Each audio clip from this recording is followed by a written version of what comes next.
If you look at the polling, Texas State Senator Wendy Davis remains a long shot to be the next governor of Texas. The latest average of polling, for example, from Real Clear Politics puts her down around 10 points. But Davis believes she has a chance. She points to her win in a district that was drawn specifically for the GOP in 2008. And when Chris Hayes sat down with Wendy Davis earlier this week, he asked her what she learned from that victory that makes her think she can pull off another upset. I've learned to speak up for the values that I believe are reflective of the community that I represent. And I think these are values that aren't partisan ones, and that's part of the problem. People are so conditioned to view things through a partisan lens and to vote that way or to legislate that way if they're in elected office. I think it's a privilege to serve a district that is a fairly balanced one between people who might tell you they were Democrats and people who might tell you they are Republicans, but they have shared values. They want us to invest in the future of this state through education, making sure that we have the workforce of tomorrow. Keep your laws off our bodies. They want the government to stay out of some of their most private decision making in their most private moments. They want to make sure that people are paid equally for equal work. They want us to do smart things with our tax dollars and bring them back to work for us. You mentioned tax dollars, and you've been talking a lot in this campaign about education funding. Yes. And obviously your opponent was defending a funding system from lawsuit that was alleged to be underfunding the schools. Do you have enough revenue in Texas? I mean, it seems to me that the school funding thing is a subsidiary question to the fact that the pie is fixed pretty small. We actually do have the funding. And in fact, that very same year, that $5.4 billion in cuts was made to our public school. We had a comptroller who so severely underestimated our revenue. And I don't think it's a simple math mistake. We wound up, when we came back into the next legislative session, with over $8 billion more in revenue for that biennium than she told us we were going to have available to us. Had we known that, so you have to, those just so cuts people wouldn't have those been cuts put in wouldn't, place. right? Just so people, because your budgeting process, if you don't mind Yes. saying, is slightly odd, Yes. and you have to budget around these comptroller projections, That's right. And so you budgeted around a projection, and then you came back, and it was like, oh, there's another $8 billion. Right.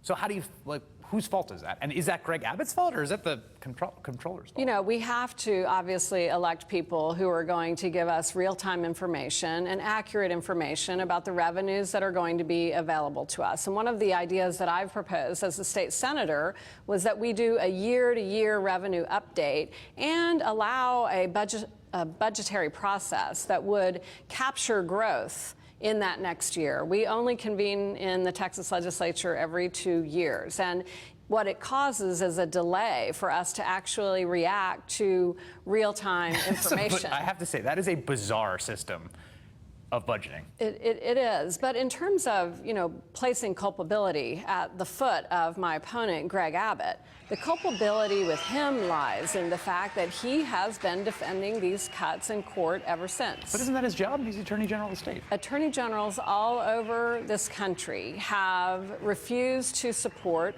legislation that they believe is wrong. And cutting $5.4 billion from our public schools is wrong. So And you it think he doesn't take a didn't have to rocket defend it? He didn't have scientist to defend it. to know that. Absolutely not.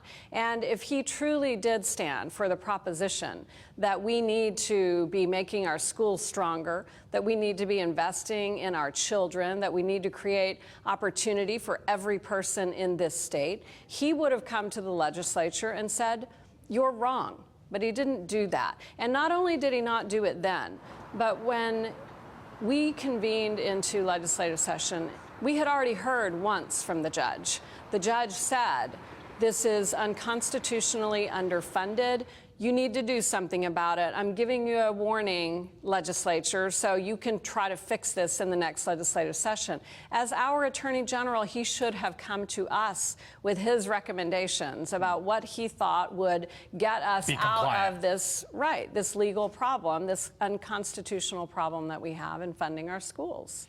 I was watching the debate on Friday night. There's a question about the death penalty. I'm in favor of the death penalty. You and Greg Abbott, I think, gave in some ways some similar answers. You support the death penalty as a matter of policy. You both expressed, I think, the fairly obvious concern about making sure no one's ever executed as innocent.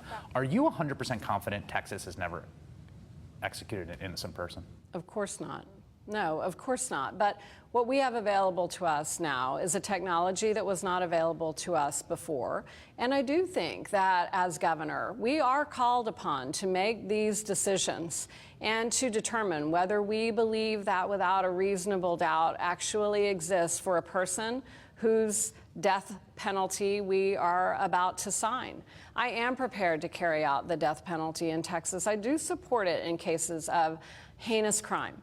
But I also know that if there is that reasonable doubt, if there isn't that DNA evidence that helps us know for sure, or some other evidence that absolutely assures that we've got the right person before meting out the most ultimate of punishments, we have to be very, very serious at looking at that. What have you changed your mind on since you entered politics? Gosh, that's a really good question. What have I changed my mind on?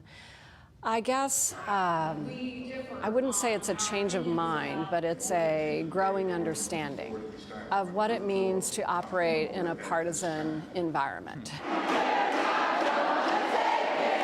That there is give and take that occurs, and that we have to be able to come together at a table and find that place that works and most reflects the values of the people that we represent. That many things are absolutely all or nothing.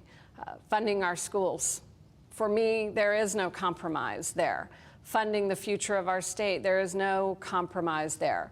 But I have learned along the way to find partnerships with people across the aisle and to get things done in a bipartisan manner. And I think people want to see more of that. They don't want to see Texas become gridlocked like we see happening at the federal level. It's funny because there's no rule book, right, when you become a politician to make those judgment calls.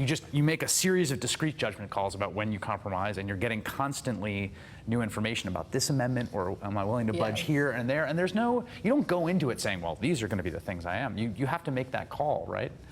Yes, you do, and you make it, again, through your own values and through what you hope are the reflected values of the people that you represent. And are you doing things that are advancing their interests and moving the state forward in a positive direction? And if you can answer the question yes, then yes, you can work to a compromise that achieves that. Wendy Davis, thank you very much. Really appreciate it. Thank you. Great to be with you. Wendy Davis talking to Chris Hayes there. Now up next, secret recordings from inside the New York Federal Reserve recorded by someone who was working there that seemed to show the Fed is too cozy with a very special big bank. That's next.